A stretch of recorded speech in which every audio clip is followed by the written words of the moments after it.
The first time I heard you recite a poem must have been 2012. You walked onto the stage with a steady, confident step at the MC's sound of your name, Luka. Standing behind a microphone just like this one, holding a short silence that I wrongly mistook for timidity, I wondered why the audience was so tense and anxious, impatient. It was as if they knew. As if history suddenly gifted them with an awakening sense of what you were about to do.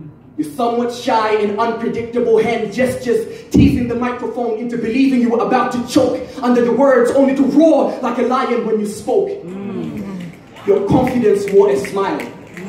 Your stage presence wore 1,000 facial expressions that weren't yours, because in that moment, you became someone else.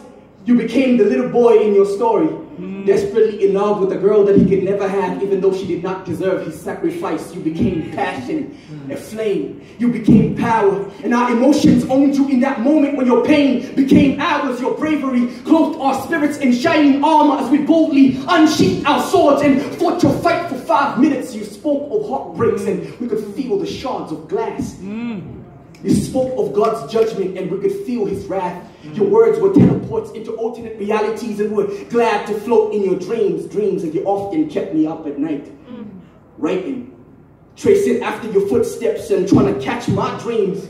And I remember the last time we spoke, I was seeking your advice, because I started the first chapters of many books that remained unfinished, but now rekindled and re-inspired, because it was hard to walk in your shoes while you lived. And now that you're gone, 1,000 people like me will try them on, hoping to walk in your legacy. Thank you, man.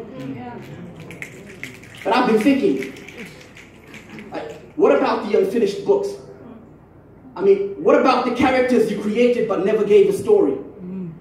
Will they have to wait for eternity, hoping their master will come back and finish what he started? Or will they be happy to settle for being mysterious ideas of possibility with 1,000 possible endings and 1,000,000 dilemmas for each? And what about the unsung songs?